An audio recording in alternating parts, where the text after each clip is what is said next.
Une meilleure entame de rencontre. Kostic a décalé, ça peut être intéressant. Et Filip Kostic, il va s'appliquer sur son centre. Ça peut être négociable pour Atim Kola.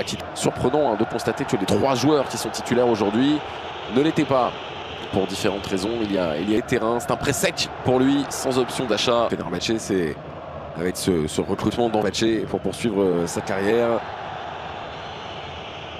C'est de mettre la pression sur le Galatasaray, profiter éventuellement d'une aventure pour aller pourquoi pas chercher un trophée, Europe de trophées. Il y a peut-être Oulaouine, SO qui va pouvoir peut-être enrouler.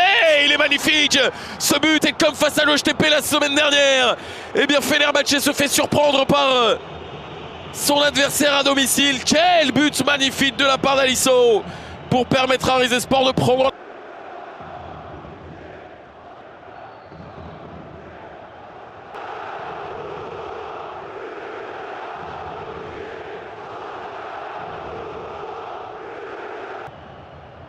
Tiré vers le second poteau d'une rencontre face à Fenerbahçe. Oh, il est bon. Gros travail d'Amrabat pour couper tout de suite. Szymański encore pour essayer d'aller trop. L'arbitre. Bon, oh, il est très très bon ce ballon. Pourquoi n'a-t-il pas enchaîné? Parce qu'il a préféré trouver son. Oh, et ça fait 2-0. 2-0 pour Rizespor, le doublé du Gambien. Et la sensation encore une fois.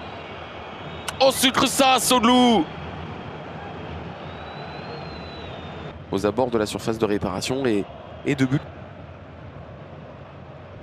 Il n'avait jamais été mené de but. Il y a un... Mais il va falloir accélérer assez vite. 31 buts concédés, c'est la 12e défense de Super League.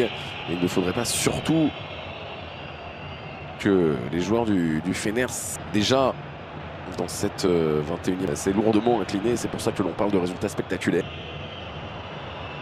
Et heureusement qu'il y a le... Et ça, ce sera contre qui? Corner. Qui s'appelle bien Rachid Ghezal, qui va pouvoir lui aussi essayer d'enrouler cette parade absolument capitale de la part d'Elri Bayat sur la tentative de Rachid Ghezal. On va voir Dzeko au centre de Dzeko. Première période, le ballon qui est mis au niveau du point de pénalty. La déviation était intéressante mais n'est pas cadrée. Et ça, ce sera vers le but de Tarek Setin, tenir le ballon d'interview.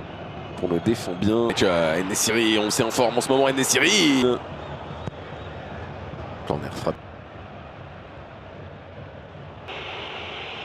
Ça se projette en ombre. Et à l'inverse, c'est bien fait. Maintenant, il faut réussir à trouver On va régner en maître pour le récupérer. L'ouverture trop profonde. On essaye de jouer vite.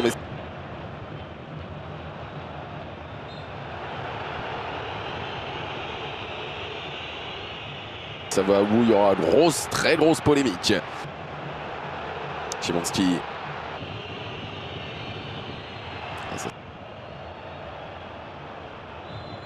La faute sur saut d'Amrabat, me semble-t-il. Le jeu dangereux.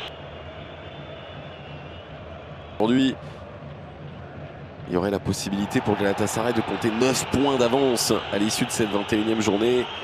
Ce qui est Szymański pour aller chercher Skriniar de la tête. Le duel a été remporté par la défense de Rizespor. Il y a eu une faute.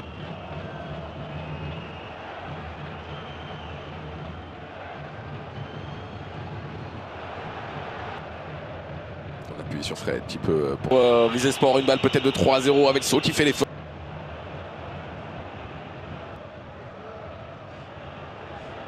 Dzeko. Szymański.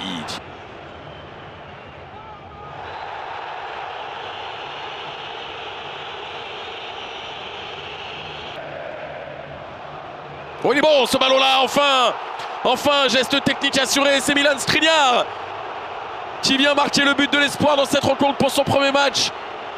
Sous ses nouvelles couleurs, l'ancien défense. Ce but-là, pour une position de hors-jeu de Milan Skriniar, on en reste à...